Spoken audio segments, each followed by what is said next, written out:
এত মেঘ আকাশে, তাছাড়া গুড়ি গুড়ি বৃষ্টিও হচ্ছে, পানি ছাড়া হয়েছে, ওখানে ছাদে আসছি। তাছাড়া আজ 2 দিন আমি ছাদেও আসি না, আর এখন তো গাছে পানি দিতে হয় না, এই জন্য ছাদেও আসা হয় না। কি ফুল ফুটছে না ফুটছে, ওয়াও! সাদা দেখো, এই যে এই ফুলটা ছোটবেলায় খুব চিনতাম। তখন কমন কমন ফুল ছাড়া তো তখন চিনতাম না, এটাকে আমরা বলতাম দুপুর ফুল।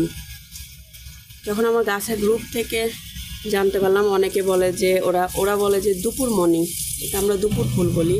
এটার 3টা কালার, ছোটোবেলায় ভাবতাম এই একটা কালারই, কিন্তু এটার একটা ক্রিম কালার আছে, একটা সাদা আছে, আর এই রেড কালারটা। আমার এটা ফুটছে দেখতেছি।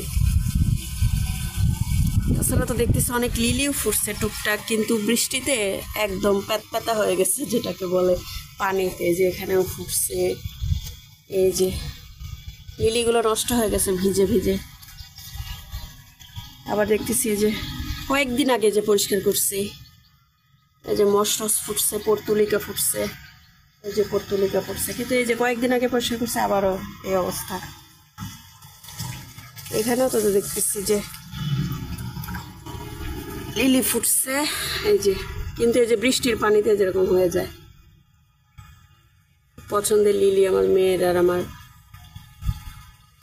আরো কলি আসছে। এই যে এগুলোতে কয়েকদিন আগে ঘাস পরিষ্কার করছি। বর্ষাকালে আর হাত দিব না, কারণ আমি বলি এই যে লিলির বীজ দেখেন, একটা বীজ থেকে মানে একটাই যে এরকম ইয়ে হয়, লিলি মানে ফোটা শেষ হয়ে গেলে এরকম একটা বীজের ইয়ে হয়। এখান থেকে কত বীজ কালেক্ট করা যায় দেখেন। আগে হলে দরকার ছিল, কিন্তু এখন তো আমার লাগে না, এখানেই ছিটিয়ে দিয়ে রাখি। আগে বীজগুলো কালেক্ট করে করে গ্রুপে সবাইকে গিফট করতাম, বা যাদের কাছে গাছ সেল করতাম তাদেরকে বীজ গিফট করতাম, যে কোনো গাছের চারা গিফট করতাম। এই যে পানি জমে আছে, সারা ছাদেই পানি, এই যে কত পানি। আমি ভাবছিলাম আমার শুভ্রা কাটা মুকুটটা, শুভ্রা বাগান বিলাসটা মনে হয় মরে যাবে, তো দেখতেছি যে আবার নতুন করে পাতা বের হচ্ছে। আমার মেয়েও শুনে মন খারাপ করছিল যে শুভ্রাটা, যেহেতু এটা সাদা ফুল, আমার অনেক রকম ভ্যারাইটি আছে কিন্তু সাদাটা ছিল না, তো শুভ্রার পাতা আবার বের হয়েছে, আলহামদুলিল্লাহ ভালো লাগতেছে এখন। আর এই যে বৃষ্টি আর মেঘ, এ আর যায় না, কবে যাবে কে জানে। হাসনাহেনাগুলো একদম পুরো ফুটে গেছে, 2 দিন ছাদে আসেনি, মনে হচ্ছে কতদিন আসি না। এই যে পুরো ফুটে গেছে একদম ফুলগুলো। আর এই যে এসে এখানে যে আমি তো যে বনসাই করি, এই যে ডগা ভেঙে ভেঙে দিয়ে, যে এগুলো সব ডগা ভেঙে দিলাম, এই যে এখানে ফেলে রাখছি। এগুলো সব বর্ষা শেষে বা যে কোনো একদিন একটা বড় ব্যাগে করে ময়লাগুলো দিয়ে দেব। আসলে বৃষ্টির দিনে আর কোনো আগাছা পরিষ্কার করবো না, কেঁচো থাকে, শামুক থাকে, ভয় লাগে, সাপ টাপ থাকতে পারে। আজকে দেখতেছি অনেক অপরাজিতা ফুটছে, এই যে অনেক ফুটছে, মানে অনেক বড় ঝোপালো বনসাই গাছ, তো এই এত ফুলও মনে হচ্ছে অনেক। এই যে বনসাইগুলো দেখতেও ভালো লাগে, ফুলও বেশি আসে। বনসাই করেও হচ্ছে না, এইটার বনসাইটা বেশি ভালো হয়েছে, আর ওইটা তাড়াতাড়ি বৃষ্টিতে বেড়ে যায় ডগাগুলা। এই যে বৃষ্টির পানি পড়ে আসে গেছে, এত ভালো লাগে দেখতে। এই যে এটার ডগাগুলো আবার বড় হয়েছে, 3-4 দিন আগেই কেটে দিছি। কেটে বলতে আমি এভাবে ভেঙে দিই, বনসাই করে রাখার পদ্ধতি। আর আমি আর এই গাছকে লতায় দেবো না, যেহেতু ভাড়া বাসা থাকি, তখন প্রবলেম হয়। আর বনসাই করলে আমি এই গাছটাকে অনায়াসে নিয়ে যেতে পারবো, ক্যারি করতে পারবো আর কি, ওকে কোনো কিছুর সাথে আটকে যেতে দেবো না। আর বনসাইতে ফুল হয় বেশি, এখানেও অনেক ফুল আসছে। এই যে বৃষ্টি স্নাত শুভ দুপুরে শুভেচ্ছা নিয়ে নেন সবাই। এই যে সব ফুল ফুটে আছে, এদিক দিয়ে আরও আছে, এই যে হাত ফোটা যেগুলা। গাছটার মধ্যে পানি জমে আছে, তো খুবই ভালো লাগতেছে দেখতে। এই যে পানি জমে আছে, ফুলের মধ্যেও পানি আছে। মানে আগাছা বাড়তে সময় লাগে না, কারণ বৃষ্টিতে ঘাস যে কোনো আগাছা বেড়ে যায়, কিন্তু গাছ দেখতে খুব ভালো লাগে, গাছগুলো একদম সতেজ হয়ে যায়। আর আমার মাশাআল্লাহ আলহামদুলিল্লাহ আমার বক ফুল গাছটা এত ঝোপালো, এত গ্রোথ সুন্দর হয়েছে বৃষ্টি পেয়ে। ফুলের সিজন না মনে হয়, আমি সঠিক জানি না। এর আগে তো শীতের মধ্যে অনেক ফুল হয়েছে, আমার মনে হয় এটা শীতকালেই ফোটে নাকি। এটা মানে এই বক ফুল দিয়ে পাকোড়া বানায় খায়, চপ বানায় খায় আর যেটাকে বলে। খুব সুন্দর হয়েছে।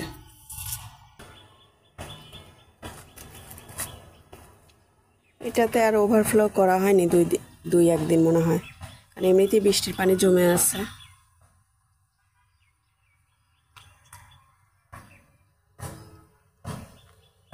আগাছা জন্মাতে টাইম লাগে না। এগুলো পরিষ্কার করিনি অবশ্য, আর এখানে কিছু কিছু পরিষ্কার করছিলাম, আর যে এগুলো বাকি আছে। ভাবতেছি এই বর্ষাকাল আর এগুলোতে হাত দেব না, এত তাড়াতাড়ি বৃষ্টিতে আগাছা বেড়ে যায়, শুধু শুধু দরকার নেই এগুলোতে হাত দিয়ে। যে এখানের ঘাস সেদিন পরিষ্কার করছি, এগুলো আমার গ্লাডিওলাস পরিষ্কার করছি, যে এখানে এগুলোর স্টিকগুলো সব কেটে দিছি, কেমন জানি হয়ে গেছে স্ট্রবেরি, এই যে মালবেরি গাছ। এখানে এই যে সবগুলো ঘাস এভাবে পরিষ্কার করে রেখে দিছি, কারণ এখন বর্ষাকালে হাত দেবো না। কেঁচো আর শামুক এটাও পরিষ্কার করছিলাম, তারপরও যে 2-3 দিনও যায় না। কলমির শাক সেদিন কাটছি, এই যে বের হয়ে গেছে, আবারও নতুন পাতা বের হয়েছে। পানি দেখেন, বৃষ্টির পানি কিভাবে জমে থাকে।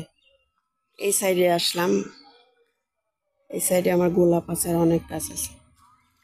ওয়াও, এই যে আমার পুনে জবাই কলি আসছে। আসলে 2-3 দিন ছাদে না আসলেই তখন দেখা যায় যে কিছু না কিছু হয়েছে, সারপ্রাইজ হয়ে যায়।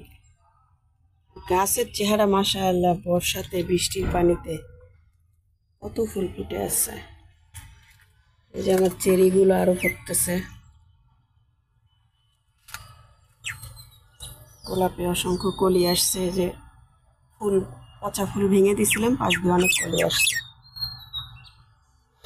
এই সাইডটাও পরিষ্কার করতে হবে একেবারে বর্ষা শেষে, বৃষ্টি শেষে, সেপ্টেম্বর অক্টোবরে পরিষ্কার করব যতটুকু পারি। মাল্টিপেটাল টগর,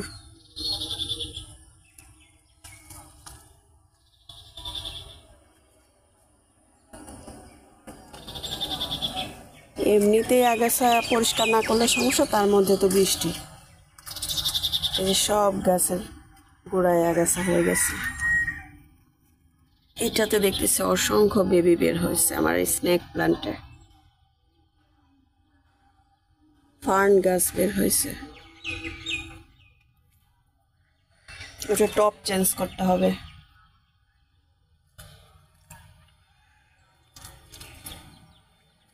গন্ধরাজটাও সুন্দর হয়েছে বৃষ্টিতে।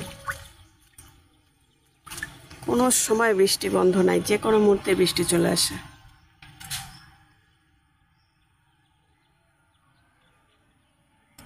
যাই হোক, নিচে যাই।